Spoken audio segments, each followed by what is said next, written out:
ಒಂದು ಕಡೆ ಇವತ್ತು ಸಿದ್ದರಾಮಯ್ಯನವ್ರನ್ನ ಕುರಿತಾಗಿ ಬಿ ವಿಜೇಂದ್ರ ಅವರು ಬಿಜೆಪಿ ರಾಜ್ಯಾಧ್ಯಕ್ಷರು ಮಾತಾಡ್ತಾ ಇದ್ದಾರೆ. ಸಿದ್ದರಾಮಯ್ಯ ಅವರು ಔಟ್ ಗೋಯಿಂಗ್ ಸಿಎಂ. ಇದೇ ವಿಚಾರಕ್ಕೆ ಸಂಬಂಧಪಟ್ಟಂತೆ ಡಿ ಕೆ ಶಿವಕುಮಾರ್ ಅವರು ಮಾತಾಡ್ತಾರೆ, ಇಲ್ಲ ಸಿದ್ದರಾಮಯ್ಯನವರಲ್ಲ ಔಟ್ ಗೋಯಿಂಗ್ ಸಿಎಮ್ಮು, ಈ ಕಡೆ ವಿಜೇಂದ್ರ ಇದ್ದಾರಲ್ಲ ಅವರು ಔಟ್ ಗೋಯಿಂಗ್ ಅಧ್ಯಕ್ಷ ಆಗಿರೋದು ವಿಜೇಂದ್ರ. ಯಾಕಂದರೆ ಅವರ ಪಕ್ಷದಲ್ಲಿಯೂ ಕೂಡ ರಾಜ್ಯಾಧ್ಯಕ್ಷರ ಬದಲಾವಣೆ ಆಗಬೇಕು ಅಂತ ಹೇಳಿ ದೊಡ್ಡ ಮಟ್ಟದ ಲಾಬಿ ನಡೀತಾ ಇದೆ ಅಂತ ಹೇಳಿದ್ರೆ ಎರಡೂ ಕಡೆ ಕಿಚಾಯಿಸೋದೋ ಕಾಲೆಳೆಯೋದೇ ನಡೀತಾ ಇದೆ. ಒಂದು ಕಡೆ ಆಯಿತು, ಒಂದು ವೇಳೆ ಸಿದ್ದರಾಮಯ್ಯನವರು out going C M A ಆಗಿ ಹೋದರು ಅಂತ ಅಂದುಕೊಳ್ಳೋಣ, ಫಾರ್ ಡಿಬೇಟ್ ಸೇಕ್. ಈ ಥರ ಒಂದು ವೇಳೆ ಆಗಿಬಿಟ್ರೆ ಏನು ಮಹಾನ್ ಪರಿವರ್ತನೆ ಆಗಬಹುದು? ಪಕ್ಷ ಅವ್ರದ್ದೇ ಇದೆ, ಅಧಿಕಾರ ಅವ್ರದ್ದೇ ಇದೆ. ಸಿ ಎಂ ಕುರ್ಚಿ ಖಾಲಿ ಆದರೆ ಖಾಲಿನೇ 2.5 ವರ್ಷ ಅಂತೂ ಯಾರು ಬಿಟ್ಟಿರಲ್ಲ.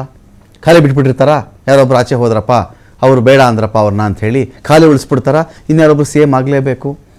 ಯಾವುದೇ ಶಾಸಕ ಬೇರೆಯವ್ರು ಸಿ ಎಮ್ ಆಗಿಬಿಟ್ರು, ನಾನು ಶಾಸಕತ್ವಕ್ಕೆ ರಾಜೀನಾಮೆ ಕೊಟ್ಬಿಡ್ತೀನಿ, ಸರ್ಕಾರನ ಕೆಡವು ಹಾಕಿಬಿಡ್ತೀನಿ, ಇನ್ನೊಂದು ಎಲೆಕ್ಷನ್ ನಾನು ರೆಡಿಯಾಗಿಬಿಡ್ತೀನಿ, ಜೊತೆಗೆ ಇನ್ನೂ ಒಂದಷ್ಟು ಕೋಟ್ಯಾಂತರ ರೂಪಾಯಿ ಖರ್ಚು ಮಾಡಿಕೊಂಡು ಇನ್ನೊಂದು ಎಲೆಕ್ಷನ್ ಕಂಟೆಸ್ಟ್ ಮಾಡೋಕ್ಕೆ ರೆಡಿಯಾಗಿಬಿಡ್ತೀನಿ. ಇದಾರ ಎನಿ ಪಾರ್ಟಿ, ಬರೀ ರೂಲಿಂಗ್ ಪಾರ್ಟಿ ಅಂತಲೇ ಮಾತಾಡ್ತಾ ಇಲ್ಲ. ಯಾರಾದರೂ ಶಾಸಕರಿಗೆ ರಾಜೀನಾಮೆ ಕೊಡೋಕ್ಕೆ ಹೇಳಿ ನೋಡೋಣ. ರಾಜೀನಾಮೆ ಕೊಟ್ಬಿಡಪ್ಪ, ನಿನ್ನ ಜಾಗಕ್ಕೆ ಇನ್ನೊಂದು ಸಲ ಎಲೆಕ್ಷನ್ ಬರುತ್ತೆ, ನೀನೇ ಬೇಕಾದ್ರೂ ನಿಂತ್ಕೋ, ಇಲ್ಲ ಇನ್ನೊಬ್ಬರು ಬೇಕಾದರೂ ಕೊಡು. ಸಾಧ್ಯ ಇದೆಯಾ? ಇಲ್ಲ ಅಂದಮೇಲೆ ಈ ಚರ್ಚೆ ಬರೀ ಒಂದು ಒಣ ಚರ್ಚೆ ಆಗ್ತಾ ಇದೆಯಾ?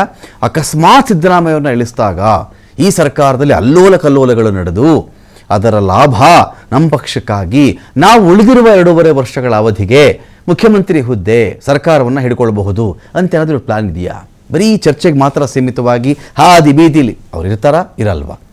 ಇಲ್ಲ ದೇವರಾಜ ಅರಸು ಅವರು ರೆಕಾರ್ಡ್ ಬೀಟ್ ಮಾಡೋರ್ಗೂ ಇರ್ತಾರಂತೆ ಅಂತ ಒಬ್ಬರು, ಇಲ್ಲ ಅವರೇ 5 ವರ್ಷಕ್ಕೆ ಅಂತ ಒಬ್ಬರು. ಸಿದ್ದರಾಮಯ್ಯನವರೇ ಯಾವುದೇ ಕಾರಣಕ್ಕೂ ನೀವು ಕುರ್ಚಿ ಬಿಡಬೇಡಿ, ಅಕಸ್ಮಾತ್ ನೀವು ಬಿಟ್ಬಿಟ್ರೆ ದಲಿತರೊಬ್ಬರಿಗೆ ನಮ್ಮ ಗ್ರೂಪಲ್ಲೇ ಒಬ್ಬರನ್ನ ಸೇವ್ ಮಾಡಿಬಿಡಿ. ಈ ಚರ್ಚೆ ಒಂದು ಕಡೆ. ಈ ಕಡೆ ಡಿ ಕೆ ಶಿವಕುಮಾರ್ ಪೂಜೆ ಪುನಸ್ಕಾರ, ಭಕ್ತನಿಗೂ ಭಗವಂತನಿಗೂ ಇರತಕ್ಕಂಥ ಸಂಬಂಧ ಅದು, ಇವರು ಅದನ್ನು ಮಾತಾಡ್ತಾ ಇದ್ದಾರೆ. 5 ವರ್ಷಕ್ಕೆ ಅವ್ರು ಇರ್ತಾರೇನ್ರಿ? ಹ್ಞೂ ಅನ್ನಲ್ಲ, ಹಾ ಅನ್ನಲ್ಲ. ಇರಲ್ವೇನ್ರಿ? ನನಗೆ ಗೊತ್ತಿಲ್ಲ. ಹೈಕಮಾಂಡ್ ಹತ್ರ ಮಾತಾಡಿದ್ದೀವಿ, ಒಪ್ಪಂದ ನಮಗೆ ಗೊತ್ತಿದೆ, ನಿಮಗೆ ಹೇಳೋಂಥ ಅವಶ್ಯಕತೆ ಇಲ್ಲ, ಮಾಧ್ಯಮ ಸೃಷ್ಟಿ, ಹಾದಿ ಬಿದಿಲಿ ಮಾತು ಅಂತ. ಸೊ ಇಲ್ಲಿಗೆ ಬಂದು ನಿಂತ್ಕೊಳ್ತಾ ಇದೆ. ಒಂದು ಸದನದ ಅವಧಿಯಲ್ಲಿ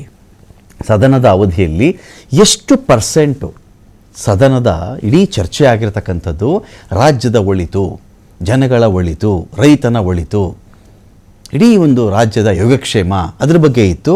ಸಿ ಎಂ ಆಗ್ತಾರಾ ಆಗಲ್ವಾ? ಡಿ ಕೆ ಶಿ ಸಿ ಎಮ್ಮ, ಈ ಕಡೆ ಸಿದ್ದರಾಮಯ್ಯನವರು ಸಿ ಎಮ್ ಆಗಿ ಮುಂದುವರಿತಾರ? ಇಂಥ ಚರ್ಚೆಗಳಿಂದ ಒಬ್ಬ ಕಾಮನ್ ಮ್ಯಾನ್ಗೂ ಒಂದು ರಾಜ್ಯಕ್ಕೋ ಆಗಬಹುದಾದದ್ದು ಏನು? ಎಲ್ಲ ವಿಚಾರಕ್ಕೆ ಸಂಬಂಧಪಟ್ಟಂತೆ ನಾನು ಡಿಬೇಟ್ ಸ್ಟಾರ್ಟ್ ಮಾಡ್ತೇನೆ. ಅದಕ್ಕಿಂತ ಮುಂಚಿತವಾಗಿ ಇದೇ ವಿಚಾರದಲ್ಲಿ ಒಂದಷ್ಟು ಜನ ನಾಯಕರುಗಳು ಮಾತಾಡಿದ್ದಾರೆ ನೋಡಿ. ನಾನು 5 ವರ್ಷ ತುಂಬಿಸಿದ್ದೀನಿ, ಮತ್ತೆ 2ನೇ ಸಾರಿ ಮುಖ್ಯಮಂತ್ರಿ ಆಗಿದ್ದೀನಿ. ಈಗ ನಾನೇ ಮುಖ್ಯಮಂತ್ರಿ. ಕೇಳಪ್ಪ, ಹೈಕಮಾಂಡ್ನವರು ನನ್ನ ಪ್ರಕಾರ ನನ್ನ ಪರವಾಗೇ ಇರೋದು.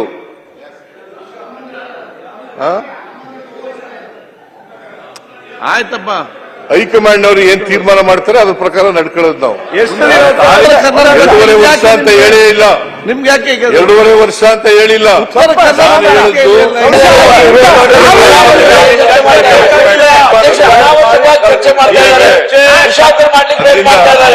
ಅಧ್ಯಕ್ಷರೇ, ನಾನು ಅವ್ರಿಗೆಲ್ಲ ಉತ್ತರ ಕೊಡಕ್ ಹೋಗಲ್ಲ. ಇದು ನಮ್ಮ ಪಾರ್ಟಿ ವಿಚಾರ, ನಮ್ಮ ಸರ್ಕಾರದ ವಿಚಾರ. ಸರ್ಕಾರ ಅಲ್ಲ, ನಮ್ಮ ಪಾರ್ಟಿ ವಿಚಾರ. ನಾವು ಹೈಕಮಾಂಡ್ ಮಾಡ್ತೀವಿ, ಅದ್ ಬೇರೆ ವಿಚಾರ. ಬಟ್ ಈಗ ನಾನೇ ಮುಖ್ಯಮಂತ್ರಿ.